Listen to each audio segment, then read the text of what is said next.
Hey, it's Karen from Scarlette Coaching.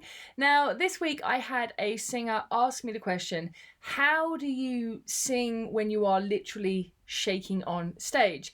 Well, let's start by remembering that fear is not evil. It's not a dirty word.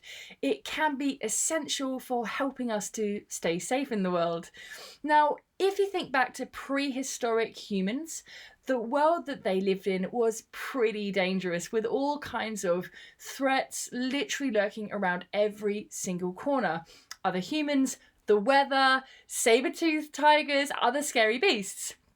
So the humans who were the most aware of potential threats were the ones who tended to survive to reproduce. Now, as a result of millions of years of survival of the fittest, our brains have become incredibly good at detecting and responding to potential threats, to potential danger. Now, these days, we tend not to run into saber-toothed tigers on a daily basis, but our brains still have this highly sensitive fear mechanism in place, which can be triggered by any kind of perceived risk or danger, and that includes phobias and, of course, the fear of singing in public. Now, when this danger mechanism is triggered, it's so powerful, it's so fast, that part of your brain that controls fear literally takes over. Now, as anyone knows who suffered from stage fright, fear can affect your breathing, your heart rate, your hormones, your vision.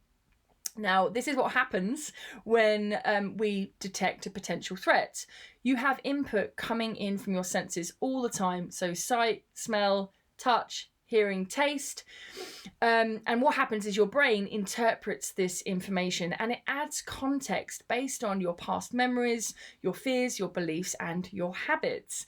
Your amygdala has a huge part to play in this fear mechanism because this is the part of your brain that processes memories related to past threats or painful experiences, and it's the amygdala that tells your brain what it needs to do. Now, if your brain decides that there is even the slightest risk of pain, of disappointment, or danger, your body will offer you four options. You can either run away, you can stand and fight, you can freeze, or you can literally faint because your brain short circuits from too much stimuli. Now, what do you do when you're a singer suffering from stage fright? Because, of course, none of these responses are useful or appropriate. So what you need to do, first of all, is understand that singing is a holistic process. That means that we need to work on it mind, body, and soul. And what we need to do is we need to shrink this fear response. Now, a little bit of adrenaline, a little bit of excitement, a little bit of fear is great because that's how we actually perform at our peak. Adrenaline can be wonderful. It's when the fear mechanism goes into overdrive, that's when we're in trouble. So the reason it needs to be a holistic process is this. You can't just work on your voice, because if you neglect your brain and, the mind part of this process, all that's going to happen, that fear is going to be huge. You're going to go on stage. You might be the best singer in the world in your living room, but when it comes to then standing on stage and you haven't worked on your mindset, you're just going to sing terribly because your voice is going to shake, your breathing's going to, it's going to be short and shallow, your heart rate's going to rocket, your tuning will probably go. So yes, we need to work on your voice because absolutely you need to have rock solid confidence that your voice will deliver for you. One of the biggest causes of stage fright is actually not having belief in your voice. You stand there and you're not sure your voice is going to deliver, and that's where you get all this fear.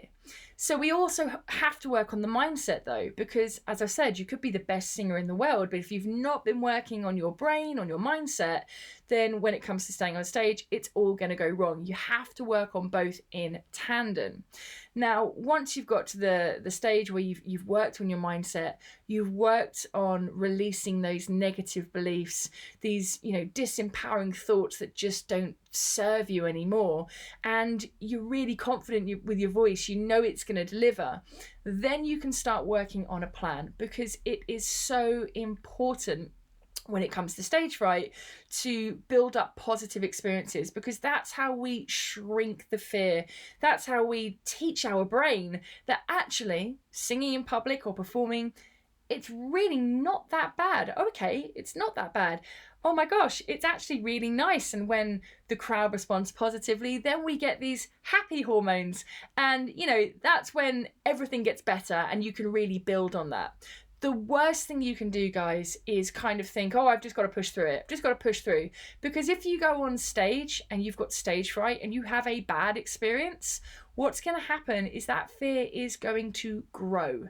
And it's going to grow and it's going to grow and it's going to grow because you'll just stack on bad experience on top of bad experience on top of bad experience. We have to build good experiences. And that's how you build your technique out of rock. And that is what Voice Unleashed is all about. It's a complete mind, body, and soul approach to singing, approach to coaching. So if you'd like to know more about it, you can just click on the link in this post. Hope this video has helped. Hope it served. Look forward to seeing you soon.